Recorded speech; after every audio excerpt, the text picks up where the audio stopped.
देखिए बड़ी खबर लगातार आपको बता रहे हैं, जॉर्जिया से बड़ी खबर सामने आई कि डोनाल्ड ट्रंप को यहां से भी जीत मिल चुकी है। लेकिन आपको एक तरफ हम मैप दिखा रहे हैं जिसके जरिए आपको अंदाजा लग जाएगा, लेकिन आंकड़ा आपकी टीवी स्क्रीन पर डोनाल्ड ट्रंप देखिए 248। इसके अलावा कमला हैरिस की बात करें तो आपको नजर आ रहे हैं और 216 आंकड़ा है यहाँ पर, यानी कि सीधा सीधा यहाँ पर लोगों ने साथ डोनाल्ड ट्रंप का दिया। और इस बार कई बड़े दावे डोनाल्ड ट्रंप की तरफ से किए गए थे। मिडिल ईस्ट का जिक्र किया, भारतीयों का जिक्र किया, रूस यूक्रेन का जिक्र किया और इसके अलावा अर्थव्यवस्था हेल्थ सेक्टर को लेकर के भी कई बड़े ऐलान उनकी तरफ से किए गए थे। लेकिन स्विंग स्टेट्स की अगर बात करें, जिसका जिक्र इससे पहले सुचारिता भी कर रही थी कि कैसे यहां पर बढ़त बनते हुए डोनाल्ड ट्रंप की नजर आ रही है और 2 स्विंग स्टेट्स अपने नाम डोनाल्ड ट्रंप ने कर दिए। ओवरऑल आंकड़ा आपको बता रही, फिर से देख लीजिए 248 डोनाल्ड ट्रंप का और दूसरी तरफ आपको कमला हैरिस का बता रहे। देखिए 248 सीट जीती है डोनाल्ड ट्रंप ने, 216 कमला हैरिस के पास है और इसीलिए अब तैयारी हो चुकी है। तस्वीरें भी लगातार आपको दिखा रहे हैं। डोनाल्ड ट्रंप जो है फ्लोरिडा पहुंच चुके हैं। एलन मस्क जिसने पहले भी समर्थन उनको दिया था और वो भी वहां पर फिलहाल पहुंचते हुए नजर आ रहे हैं।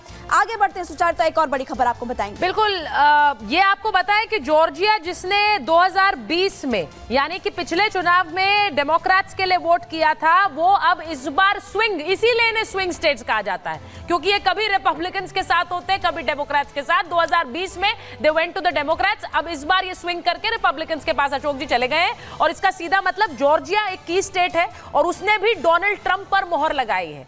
अब ये देखिए हमारे पास जो ट्रेंड्स आ रहे हैं, 2 स्विंग स्टेट्स डोनाल्ड ट्रंप यानी रिपब्लिकन्स के पास चले गए। आपको लग रहा है कि बहुत डिसाइसिव वोटिंग इस बार अमेरिकी चुनाव में हो रही है? क्योंकि मैं पॉपुलर वोट की भी मैंने जैसे बात कही, यानी ज्यादातर लोग 50% पॉपुलर वोट इस वक्त डोनाल्ड ट्रंप के पास है।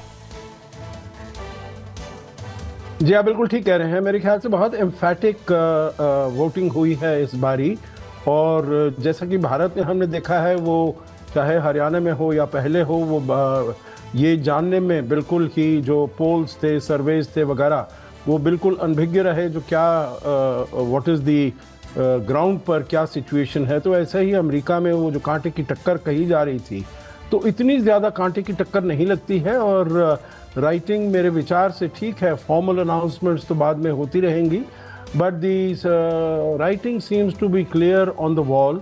और इसमें ये देखा जाए, अगर पिछली बारी 2020 में तो जो 7 स्विंग स्टेट्स हैं उसमें से 6 स्विंग स्टेट्स गई थी जो बाइडेन के नाम और उन्होंने केवल नॉर्थ कैरोलिना था 16 सीट जिसमें है जो कि डोनाल्ड ट्रंप ने जीती थी।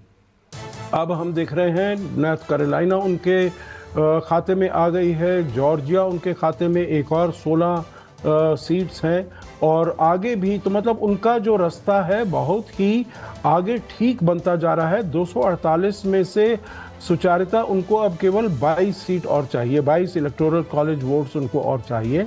और अगर वो पेंसिल्वेनिया में जीत जाते हैं, जैसे कि बताया गया है, करीब 3% उनकी बढ़त वहाँ पर है और करीब 90% के आसपास वहाँ काउंटिंग हो चुकी है।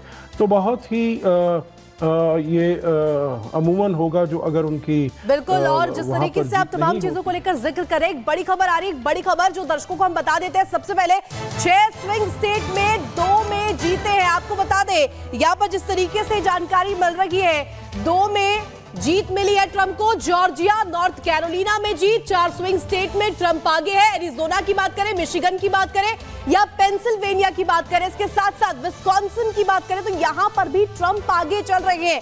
तो ये तमाम जो स्विंग स्टेट्स है, ये दिखा रहा है, ये दर्शा रहा है कि ट्रंप के साथ ये स्विंग स्टेट्स इस बार जाते हुए नजर आ रहे हैं। जिस तरीके से कहा जाता है कि निर्णायक होते हैं ये स्विंग स्टेट्स, जो यहाँ पर निर्णय आएगा, जो नतीजे आएंगे वो यहीं से डिसाइड होंगे। और अभी फिलहाल 6 में से जो 2 स्विंग स्टेट है वहां ट्रंप सीधे सीधे जीतते हुए नजर आ रहे हैं। और इसके अलावा जॉर्जिया, नॉर्थ कैरोलिना की बात करें तो यहां पर भी आगे। और 232, 216 ये जो दोनों की टक्कर है, जो 2 जिस तरीके से अगर कहें बड़े नेता जो है, ये जिस तरीके से फाइट में है, कमला वर्सेस ट्रंप, ये जो पूरा मुकाबला है 248। ये देखिए अपडेटेड, अब आपको आंकड़ा बता देते हैं रुझान किस तरीके से आ रहा है। 216 कमला और ये लगातार ये तस्वीर हम आपको दिखा रहे हैं, तस्वीर इस वक्त सामने आ रही है। और कमला हैरिस की जो टीम है उनका कहना है कि कमला हैरिस आज मीडिया से बात नहीं करेंगी।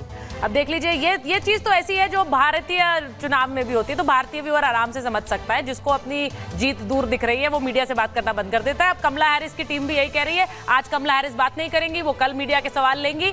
अब ऐसा लग रहा है कमला हैरिस एक तरह से उन्होंने भी ऐसे संकेत हैं ये कि वो भी अपनी हार स्वीकारती हुई नजर आ रही, क्योंकि जैसा हमने कहा जॉर्जिया का स्टेट फ्लिप होना बहुत इंपॉर्टेंट है और वो डेमोक्रेट्स के पास पिछली बार गया था और इससे ये क्लियर है, क्योंकि बहुत हद तक सोचा जा रहा था कि जो गैप ट्रंप और हैरिस के बीच में था, कमला हैरिस के बीच, वो स्विंग स्टेट से भरा जा सकता है, लेकिन वहां पर भी 2 स्टेट्स रिपब्लिकन्स के पास चले गए। नेहा, मैं आपके पास आ रही हूँ, क्या उम्मीद आप कर रही हैं पेंसिल्वेनिया से, क्या उम्मीद कर रही हैं आप विस्कॉन्सिन से, क्या उम्मीद कर रही हैं मिशिगन से, क्योंकि यहां पर भी ट्रंप इस वक्त लीड कर रहे हैं, सिर्फ एक मिनेसोटा में कमला हैरिस लीड कर रही हैं। जी, देखिए विस्कॉन्सिन का सबसे बड़ा का एस्टिमेट यही माना जा रहा है कि विस्कॉन्सिन रिपब्लिकन्स जीतेंगे। रही बात पेंसिल्वेनिया की, सबसे बड़ा इनका रिपब्लिकन्स की स्ट्रैटेजी ये रही है कि वहां पर एक वर्ग है क्रिश्चियंस का जिनको आमिश कहा जाता है, आमिश वोटर। आमिश बेसिकली बहुत पुराने लाइफस्टाइल से रहते हैं, वो बग्घियों पे चलते हैं, वो इलेक्ट्रिसिटी यूज नहीं करते, इंटरनेट कंज्यूम नहीं करते। सो आप ये मान के चलिए कि जो भी मॉडर्न एमिनिटीज है वो उनसे बिल्कुल कट के रहते हैं और कई बार उनका वोट भी वो नहीं डालते हैं। इस बार रिपब्लिकन ने जो स्ट्रैटेजी अपनाई, उन्होंने आमिश वोटर्स को ज्यादा से ज्यादा कोशिश की कि वो उनको वोटिंग बूथ तक लेके जाए, क्योंकि आमिश वोटर बेसिकली इलेक्ट्रॉनिक्स का इस्तेमाल नहीं करते, तो उनको पेपर बैलेट या फिर पोस्टल बैलेट के जरिए उन्होंने मेक श्योर किया कि जो ग्राउंड गेम है अपना वो मजबूत करें और आमिश को ज्यादा से ज्यादा बाहर निकालें वोट करने के लिए। यूजुअली माना जाता है कि डेमोक्रेट्स का जो ग्राउंड गेम है वो ज्यादा मजबूत होता है और डेमोक्रेट्स जो होते हैं वो अर्ली वोटिंग पर, पोस्टल बैलेट वोटिंग पर ज्यादा फोकस करते हैं।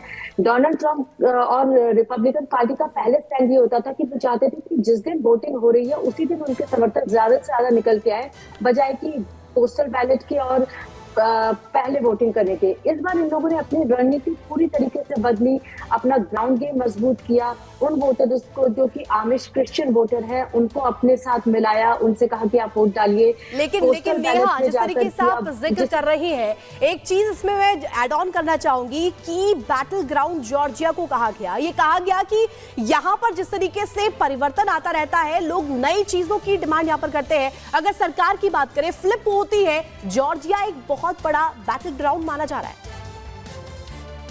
जी, लेकिन आपका कहना सही है कि जॉर्जिया हमेशा से बैटल ग्राउंड माना गया, लेकिन जब भी हमने ट्रम्प कैंपेन और जो ट्रम्प कैंपेन से जुड़े लोग हैं उनके स्टेटमेंट सुने, बहुत ज्यादा कॉन्फिडेंट रहे हैं जॉर्जिया को लेके, और वो विस्कॉन्सिन को लेके भी ऐसे बयान दे रहे हैं, लेकिन अभी रिजल्ट आना बाकी है तो हम खुल के कुछ भी नहीं कह सकते। लेकिन जॉर्जिया को लेके उनको अपने ग्राउंड गेम पे पूरा यकीन था, और अगर आप उनसे ऑफ द रिकॉर्ड भी बात करते हैं तो वो यही जवाब दे रहे थे कि जॉर्जिया में हमारी जीत पक्की है।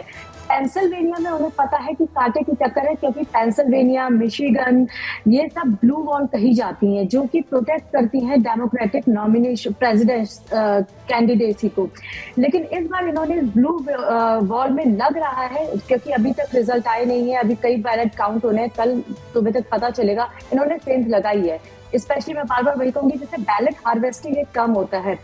डेमोक्रेट्स इसमें बहुत ही अव्वल है, वो जाते हैं, घर घर जाते हैं, जो बुजुर्ग हैं, ओल्ड एज होम में लोग रहते हैं जो जाकर वोट नहीं कर सकते और कई बार पोस्टल बैलेट तक अपना वोट डालने नहीं जा पाते, उनके वोट को कैसे कैप्चर किया जाए, उनके वोट को कैसे डलवाया जाए। लेकिन नेहा, आपसे जब बात कर रहे हैं तो मेरी नजर लगातार एलन मस्क के जो पोस्ट हैं उन पर भी बनी हुई है। उन्होंने थोड़ी देर पहले एक पोस्ट किया जिसमें वो ओवल ऑफिस में नजर आ रहे हैं और वो उन्होंने अपनी तस्वीर अंदर की, ओवल ऑफिस के अंदर की डाली और लिखा है लेट दैट सिंक इन, यानी थोड़ा सा इस बात को हम समझ जाएं और थोड़ा सा इस बात को जरा भापने दीजिए कि भाई हम जीत रहे हैं, यानी वी आर विनिंग। अब ये बड़ी बात है और जैसा मैंने कहा कि ये तस्वीरें वहां से आ रही हैं फ्लोरिडा से, जहां पर डोनाल्ड ट्रंप संबोधित करने वाले, यानी डोनाल्ड ट्रंप फोरफ्रंट पे आकर संबोधित कर रहे हैं। कमला हैरिस मना कर रही है मीडिया से बात करने के लिए, वो कह रही है वो कल बात करेंगी। तो ये भी बड़ी खबर है क्योंकि कमला हैरिस आज भाषण नहीं